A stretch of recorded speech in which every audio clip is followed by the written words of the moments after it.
In this video, I'm going to show you how to place the valve covers on this Chevy Silverado with a 6.0 liter engine. We're showing you the passenger side, but the procedure applies to the driver's side as well. It's actually a little bit easier on that side because there are less hoses to move around out of the way. Let's install this brand new TRQ valve cover.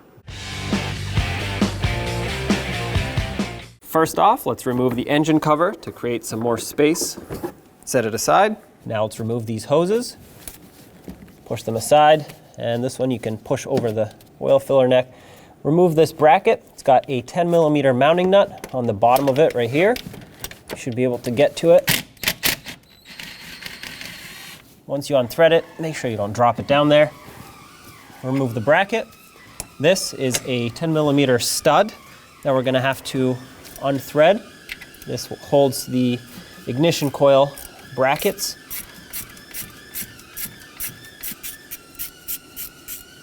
Take that out.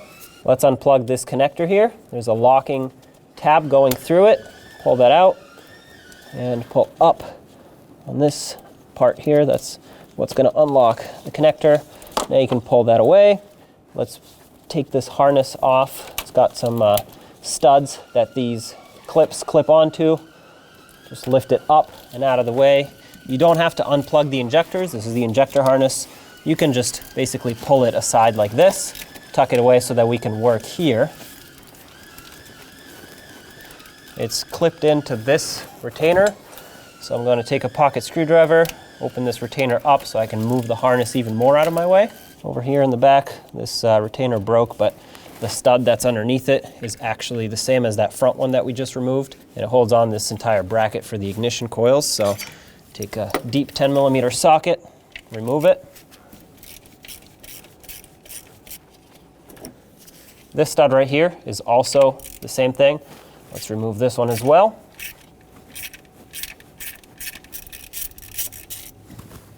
Right behind the oil filler neck, there's another stud. Pull up on this harness and move it aside. This one's a little trickier to see, but put a deep 10mm socket. And then there's going to be one last one on the other end of the valve cover, right next to the firewall. That also has to get removed. And that will free up our ignition coil bracket with all 4 ignition coils.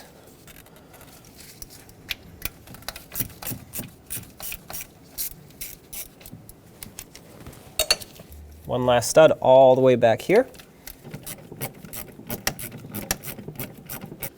All right, last one is removed. Now you can grab this entire ignition coil pack, pull it off. You don't have to remove it from the vehicle. If you want to, you can unplug this first ignition coil spark plug wire. And that should allow you to push this aside so we can work on the valve cover. Right before we pull the valve cover off, there's going to be a PCV hose here. Pull up on this little tab, and this should allow you to pull the hose off, or the line. Just slide it off of this fitting. There we go. Set it aside. And now the valve cover might be stuck from just being here over time. Try not to pry too much on this filler neck. Sometimes rocking it back and forth helps. Yep, there we go. That just broke free. Now we can remove the valve cover. The gasket is stuck in the back here. Because it has quite a bit of debris on it, I'm going to pull it off the valve cover and leave it on the engine side. I'll take care of it in a second. For now, I just want to remove this.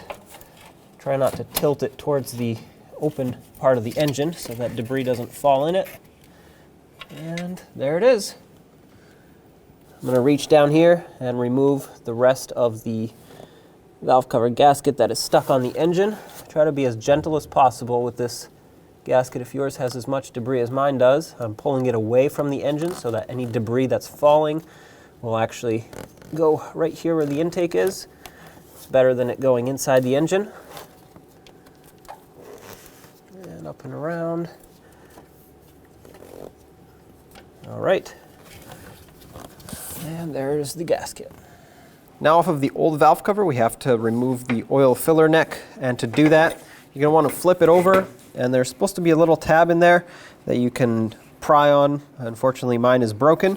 So once you pry on that with a pick, you should be able to twist it and pull it out once the two tabs line up with the filler neck here.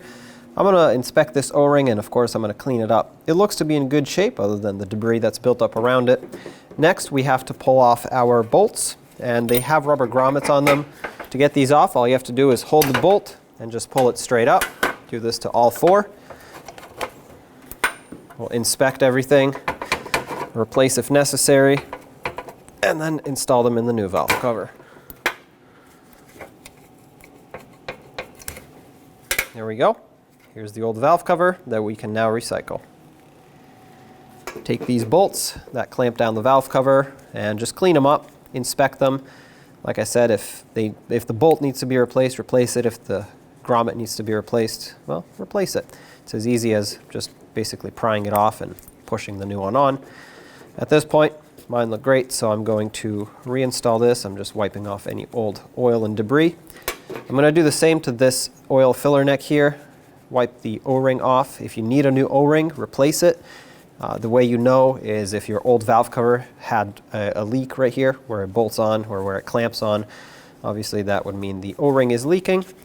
The rest of it is in good condition. Make sure it's not cracked or anything. It is plastic, so it is easily damaged. This looks great, so I'm ready to reinstall it. To install these bolts with the grommets, all you have to do is basically slide them down into the hole and then grab them from underneath and just pull it through. The grommet should seat, and if you try to pull it back out, it should not. It's basically clamped onto that little area. If you need to, you could use a little bit of engine oil on the bottom of that rubber grommet to help it slide in, but usually just pulling it through and kind of pivoting it side to side like that makes it go through.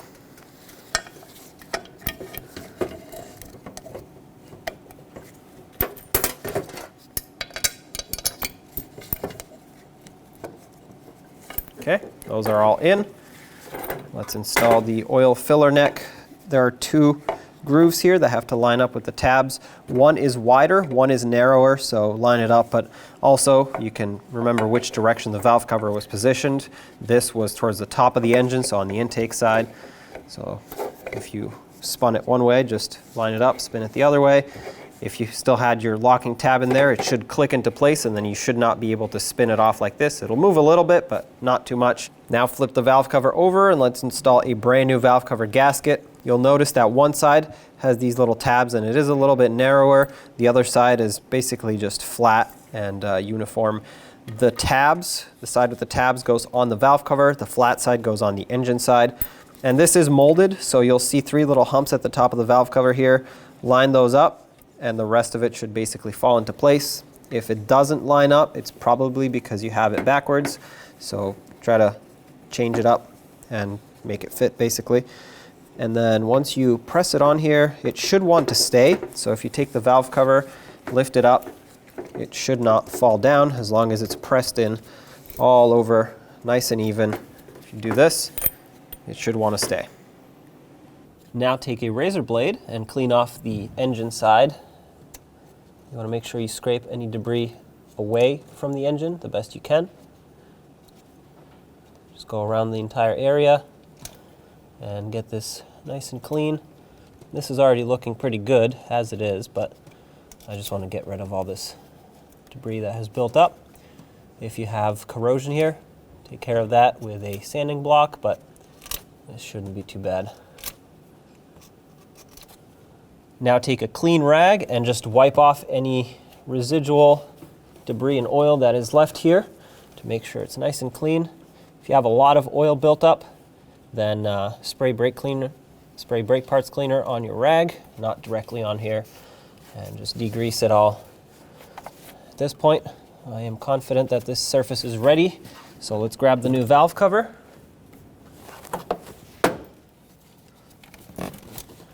When you slide it down, make sure you don't get the valve cover gasket to fall down and get pinched. Also, watch out for any wires and hoses that are in the way here. There we go. Line it up, and as soon as you get it close, you're going to want to start in at least one of these bolts so it can hold it for you. Starting these is kind of tricky because they're very long, so you have to find the threads. right there. Okay, so I got this one started. As you can see, the valve cover will at least stay on the engine. I have to move this. As you thread these in, double check the gasket to make sure it hasn't fallen off. If it has, remove the valve cover, reseat it, and try again. Otherwise, you will have a massive oil leak.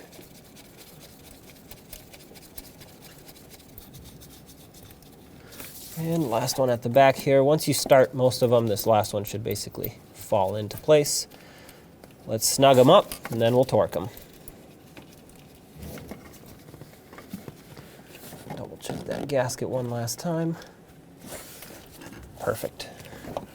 I'm snugging them very gently. Just enough to seat that gasket down.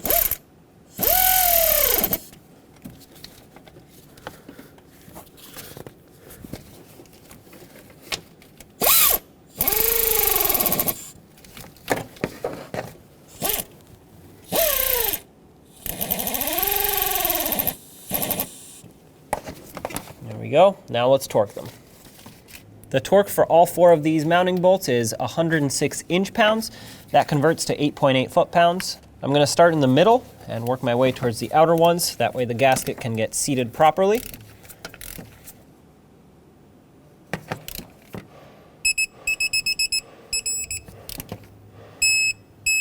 That's one.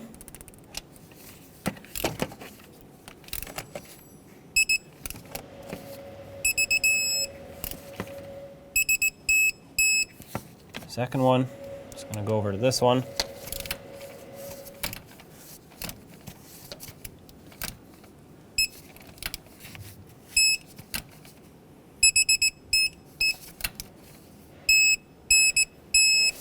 And last one right next to the filler neck. This one doesn't provide me much space here.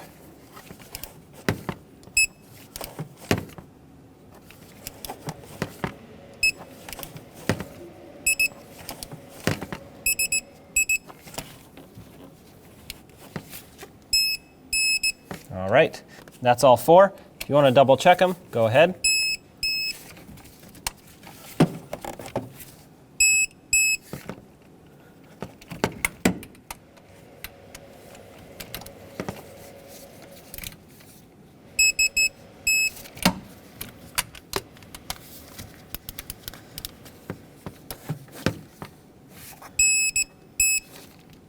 Now plug in your line, make sure it clicks.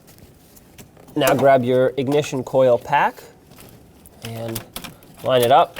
I have my studs ready so that I can at least start one. So this can stay in place here. Make sure you're not pinching any wires when you put this up here. Doesn't matter which stud you start first, whatever lines up.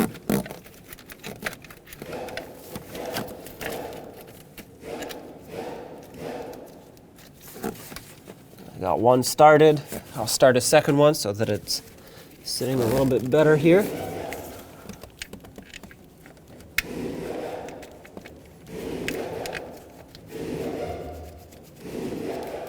All right, so now it's lined up. I'm going to double check my wiring, make sure I'm not crushing anything. Yep, this is all good. Let's start in the other studs. There are 3 more, then we'll tighten them all up. I want to start them all in because if I don't, and I may have to move this around, I'm going to have a harder time lining them up.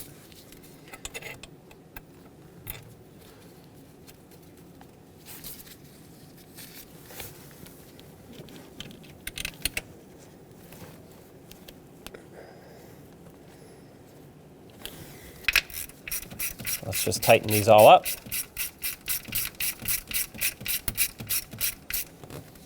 Just make them nice and snug. They're just, these studs are just here to hold this bracket on.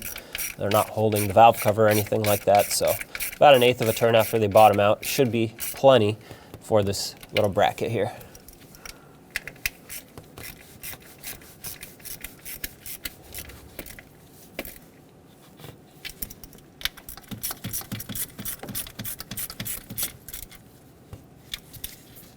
I'm just going to resecure this wire over here since I'm in this area. Last stud is going to be all the way in the back here. This is the most difficult one to get to, just because it's right up against that firewall, and for me, this deep socket doesn't quite fit. So I'm going to try and thread it in by hand, and then just try to get my socket on there the rest of the way.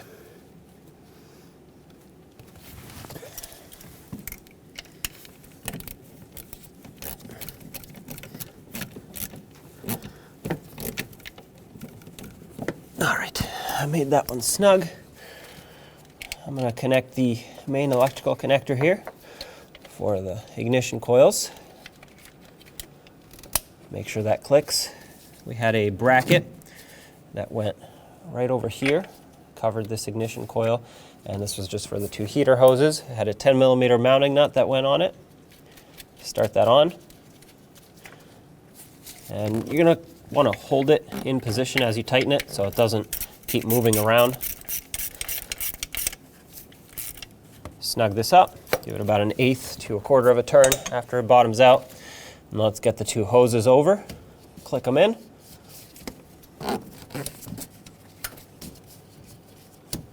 Okay, make sure everything else is plugged in. Make sure all other wires are re-secured. Looks like I had one over here that was supposed to be attached to a stud. There's that stud right there. There we go. Nothing else got unplugged, so we should be good to go. At this point, if you need to repeat the process on the other side valve cover, it'll be the same exact process. It might even be easier because you will not have these hoses in the way. And of course, you will not have an oil filler neck to replace or remove and reinstall. So at that point, you would just repeat the process like I said. Now let's reinstall the engine cover. It's got 2 little pins that it lines up with. Press it on, turn on your engine, make sure it runs smoothly. If it doesn't, double check your work, and there you have it.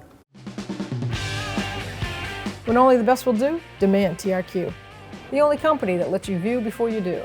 TRQ is committed to offering the highest quality aftermarket auto parts that are engineered for peace of mind. Thanks for using and viewing with TRQ.